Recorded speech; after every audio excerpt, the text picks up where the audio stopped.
Next, we have Dr. Brian Brown. Dr. Brian Brown is the Integrated Weed Management Specialist with the Cornell IPM program.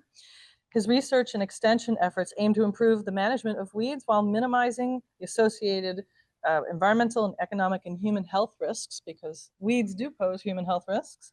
His responsibilities include weed management in ag crops and community settings, so just everywhere. Take it away. Great. Thank you, Jody. And thank you, Matt. Okay, that's me. This is my house, or where I'm renting. I think this is an attractive garden. Who agrees with me? It's all weeds, though. Can you, or anyone online, maybe folks can type in online, can anyone recognize any of these weeds? What species they are? Yes, there is a burdock. Yep. I don't think there was bindweed. Yes, there's a horseweed, fleabane. Yep, right there, which is one of our most common herbicide-resistant weeds. Most of it is glyphosate resistant in New York. Any comments online, Matt? Aster, yes, some of these are in the aster family. Horseweed is, but no like New England aster or New York aster in this particular patch. Mugwort, yes, goldenrod, and what was the last one? Garlic mustard. I don't think there's garlic mustard, but yeah, burdock. This big one is pokeweed. But yeah, I think that this is kind of attractive. You've got these patches of different sizes. Some of them are flowering, some are not. But I wouldn't advocate anyone put this next to their house. This is just kind of a funny thing that I have because I'm a weed specialist, and the cobbler's son has holes in his shoes. Or the carpenter's house is never finished. I have a weedy garden. I spend my whole day talking with farmers and gardeners about weeds, and this is just kind of me being ironic here. But yeah, so there's many downsides to this, as we've heard in a lot of these presentations. So pokeweed, the larger one I mentioned, the berries, actually most of the plant is poisonous. You can get seriously ill and potentially even die from ingesting pokeweed. Ragweed and some of the others, to some degree, can cause people to have fall allergies, hay fever. Oh, I forgot to mention prickly lettuce, and there was Canada thistle in there as well. Can have spines. It could be injurious to kids potentially. And then this is probably the number one thing that I deal with, is that they compete with what we really want there. And I'm mostly working with farmers on the ag side, and yeah, they can take your crop down to basically zero yield if you let it. Unattractive, some would say, not me. And then yeah, habitat for rodents, as Matt was speaking about. And these weeds are right up to the house here, and I can tell you that this house has a ton of mice. We actually even have snakes that chase the mice. So it's all going on in the walls, and we're just kind of watching it happen. But just this morning, I signed a contract. I'm going to be building a house, so I'm not going to be renting anymore. So I'm actually going to be, doing things right, and maybe have that stone barrier, and keep the moisture away. So no more of this for me. So yeah, my goal today is to address these in a low-risk, cost-effective manner. I'll talk first about weeds that can damage the structure, the house, the foundation, then weeds that pose a health risk, move into some other weeds, and then finish with some general tips and tricks. So yeah, Barb mentioned tree roots this morning, and I thought it was interesting. I actually hadn't heard of these tree barriers that you could install, although I think digging a trench and installing this barrier would probably be a lot more costly than just removing the tree. And the other issue is that for some weed species, 4 feet is not really an issue. If they have rhizomes like Japanese knotweed, the roots go down 6 feet or more. They could easily go under. Rhizomes, by the way, are lateral roots. And yeah, they're having awful problems in the UK. For whatever reason, it's Japanese knotweed is especially problematic there. I think even more so than it is here. It's on the front of the tabloids. Japanese knotweed ate my house, and it's. I think, like Barb said, I don't think it's destroying intact concrete, but if there's cracks, it will find its way in and maybe break things open a bit more. So this is I think the one that I fear the most about me building a new house. I want to keep Japanese knotweed well away. There's a picture of it in flower. Some people say it looks a little bit like bamboo. The stalks of it are kind of segmented. And this is the early shoot, which looks a little bit like asparagus, and in fact, it is edible. You can see it at farmers markets even. People are selling these 8 or 10 inch tall shoots. And I tried some this spring. The time for that is past now. It's already too tall, but yeah, it was actually pretty good. I had it at a barbecue. We put it on the grill just like asparagus, and people said that they actually liked it better than asparagus. So I don't know if that's saying no. But so for control, it's good to integrate physical and chemical controls for Japanese knotweed. So mowing in June, and it's important to not spread the cuttings. The small branches or root fragments can reroot and spread it further. And then following that with a systemic herbicide in late summer. Why late summer, early fall for these perennial weeds? Yes. Yes, that's right. So they're preparing for winter. They're putting sugars and starches down into their root system to survive the winter. So they take the herbicide with it. So that brings it down, and it'll help knock out the root system. Alternatively, if you're not into herbicides, silage tarps are thick, impervious. No water gets through. They're very thick tarps used for covering silage bunkers. So big, you see those big bunkers with all the tires on them.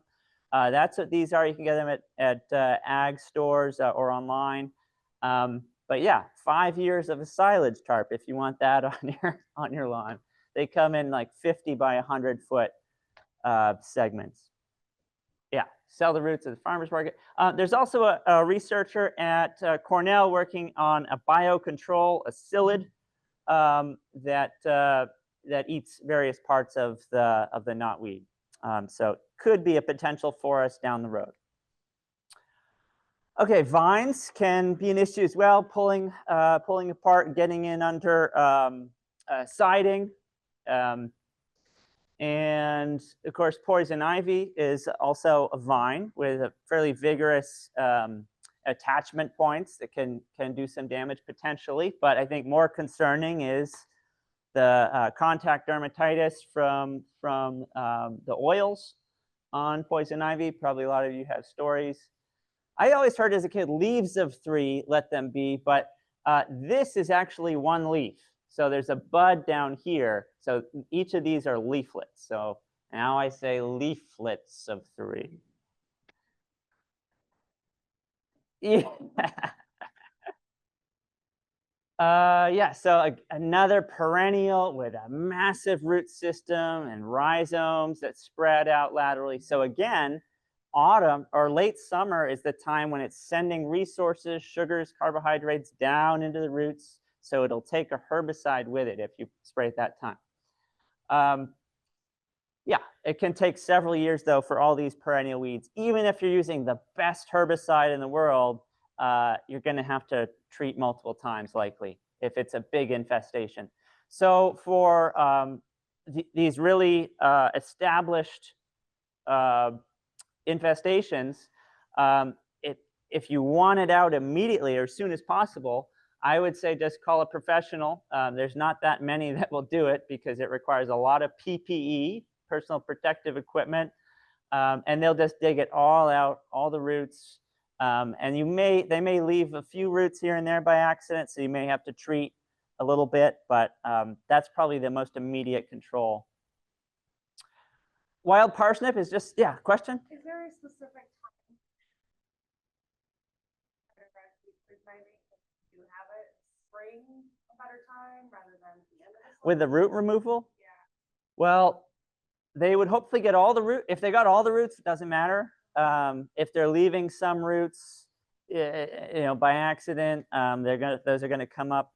I don't think it really matters. I guess the ground is typically moist in the spring. It'd probably be easier for them to get the roots when it's wet. Yep. Wild parsnip, we're starting to see that. I saw some of the first flowering wild parsnip on the drive over here yesterday. It's got this umbel. It's like an umbrella, and a little bit like Queen Anne's lace. From this one point, you get a lot of flowers coming up. It's in the parsley family or celery family, so it looks similar with the leaf.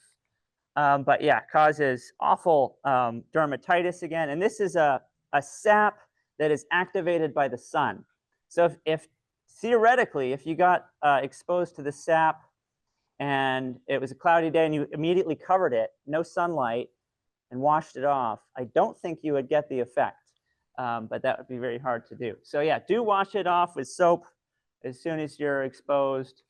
And yeah, it can be a little bit difficult to distinguish, but a lot of these carrot parsley family weeds cause that photodermatitis anyway. So you kind of want to view all these umbel type flowers with like a little bit of caution. Of course, Queen Anne's lace is okay. But yeah, so yeah, there's a great resource from Ohio State that I'll mention later, I think. But for identification, I really recommend this app called Picture This. I've tried a lot of these apps, and Picture This is the one that I've been the most impressed with. And our other weed scientist at Cornell, Lynn Sosnowski, has done testing with it and has found that this one's the most accurate. So you do need a good picture, though. You got to get close to it and get a good, clear picture. Yeah, so all these, or most of those carrot parsley family weeds are biennial, so they take 2 years to produce their seeds. So year one, well, yeah, so let me just say, preventing seed production is key. They don't spread via runner. They don't have rhizomes. They have a taproot. So if you just have a couple, you can hand pull them here and there in wet conditions if you're covered up with personal protective equipment again. Mowing, I really wouldn't recommend because, again, you can fling that sap and it takes many years to work. So otherwise, it would be a systemic herbicide. So systemic meaning translocates from the leaves down into the roots. So glyphosate 2,4-D are examples. And so spraying in either the rosette stage, late summer, or early bolt stage. And if you're only going to spray once, they say that this is the best late spring because you have both the 2-year plants and the early seedlings as well. So you'll hit them both. And yeah, New York State is monitoring where some of these are. They have an eradication or a control program for giant hogweed. These are all the giant hogweed sites. So yeah, I encourage you to take a look at those. This is my dog, and she's allergic to common ragweed. And so we actually, the vet told us to give her Benadryl so she can go out and play. But yeah, ragweed, again, another compound leaf. So this is one leaf here. Causes a lot of our fall allergies. And luckily for us, it's susceptible to a lot of management measures. And I think most weed species have an Achilles heel. So for ragweed, it finishes up emerging by the end of May. So if you're planting a garden and you can wait to plant until early June, so right before you plant, you come through and rototill or spray or get rid of all the weeds, there shouldn't be any ragweed. So that's a good trick for you. A couple other weeds I wanted to mention. Jody asked about maple seedlings. And yeah, these, I learned this, these are called samaras. These little helicopter things here, the seeds. And yeah, so I think the number one takeaway that I've gathered from reading up on this is to rake up as many of those as you can. Get those out of your lawn, out of the places where you don't want them. Otherwise, yeah, you get a lot of little maple seedlings. If they're amongst those stones right next to the house, it's going to be hand pulling or spot spraying.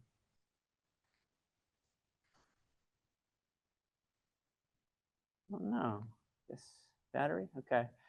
Just wanted to do a quick mention that I sampled, or a few of us sampled 50 farms around the state a couple years ago and looked at the weed seed banks of all these farms, including a lot of gardens. And we grew up all the weeds from the soil. And guess what the number one weed was from backyard gardens and small vegetable farms? Crabgrass, what was it? Clover, good guess. It was Galansoga. Do people know this one? So it's also known as quickweed. And I actually saw this public enemy #1 poster on one of the farms here. And the reason why it's such a problem and in all these seed banks is because it can flower and set seed 3 weeks after emerging. So very, very quick. But its Achilles heel is that the seed doesn't have dormancy. So if you can get it to germinate, so prepare your beds like you're going to be planting, a lot of it will germinate. And you've kind of removed it from the seed bank. And also, the seed doesn't live more than a year. So basically, if you have seeds that are produced this year, they have to germinate next year or they're going to die. So do a good job 1 year and you'll have the upper hand. So more of this kind of Achilles heel information can be found in this book, Manage Weeds on Your Farm. And I put the QR code for the link there. If you haven't done that before, I only just learned, embarrassing. You go like you're going to take a photo, and there should be a link that pops up on your camera window. So that's a great resource for you. And it has a lot of common weeds, even backyard and non-agricultural weeds in that resource. A lot of folks are interested in flame weeding. It's easier on your back. You can stand upright and do the patio. It's not a be-all, end-all because it really only is effective on small annual broadleaf weeds. It doesn't do as well with the grasses or perennial weeds. Oh yeah, sorry. The link is going to come up, so maybe turn your volume down. And a couple other videos on hoeing or physical weed control that I made. I'm very proud of these, and we'll kind of share a couple of the results here. So yeah, we took slow motion video up here and analyzed that, and then just some other tips. One of these tips is that when you're hoeing, you're actually cutting, uprooting, or burying the weeds. And all of these mechanisms are very effective on small annual weeds. Not what kind of weeds? Not perennial, yeah. Look at these root systems. Okay, yeah, I'm going to come through with my hoe. I'm going to slice off the top of this or this. There's so much energy stored here. Look at all these tubers full of carbohydrates. You know, think of starches, potatoes, like a lot of energy with all these roots. So if you're going to try to control these physically, say rototill again and again and again, it would take you a few years to fully deplete that root system. And you'd have to rototill probably every 2 weeks. So yeah, so for these perennial weeds, it's hard to argue with the kind of the cost effectiveness of herbicides. I've mentioned glyphosate a couple times. It's like, why is he still talking about glyphosate? Doesn't that cause cancer? It is a possible carcinogen. I talk about it with Dan Wickstead in this podcast here, if you want to take a look at that. But if we follow the label, which is important, it's also the law, we're going to minimize the risk that we have with using herbicides. But yeah, there's a lot of terms with herbicides. Pre-emergence, those are herbicides that work on weed seeds. They don't kill the seeds outright, but when the seed kind of drinks its first drink of water and is going to germinate, it takes some of the herbicide with it. So it doesn't act on the dormant seeds, but it's acting on those that are about to sprout. Post-emergence are those ones that are acting on the plants. So you're spraying the vegetation. Broad spectrum would be like glyphosate, kills most everything, versus selective, like selective for grass or selective for broadleafs. Contact herbicides. A lot of the organic herbicides are just like strong acids. They just kind of burn what they touch. Those are contact herbicides. I think I'll leave it there. And I wanted to mention that Brian Eschenauer, another Brian who's not here, made this great resource about ground covers that I think would be very of interest for this group. And wanted to mention as well, oh, this is what my parents always used to say. We never had this weed until we brought in that topsoil from down the road. And that's a huge source of weeds. So yeah, inspecting the source. If there's a compost pile with weeds growing on top of it that are depositing their seeds in it, yeah, go somewhere else. And next week, starting next week, we have a garden pest notebook club where we've noticed that if you're taking close observations about pests, you're better able to identify the pests, and you can refer back to the notebook year to year to see what you did and what worked. So we're excited to do this program starting next week for the whole summer. Yeah, so do sign up for that if you're interested, and I'll take any questions.